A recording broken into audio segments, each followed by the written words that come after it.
Hari ni harga emas pecah rekod baru RM370 per gram. Jadi ramai yang tanya, bila waktu terbaik nak beli emas? Bagi penyimpan emas, secara asasnya waktu terbaik membeli emas ialah bila ada duit untuk simpan jangka panjang. Sekurang-kurangnya untuk tempoh 2 hingga 3 tahun akan datang.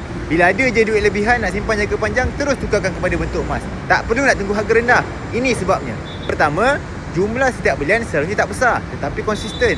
Sekurang-kurang 1 gram sebulan. Apabila harga rendah, itu hanyalah bonus untuk tambah belian lebih banyak.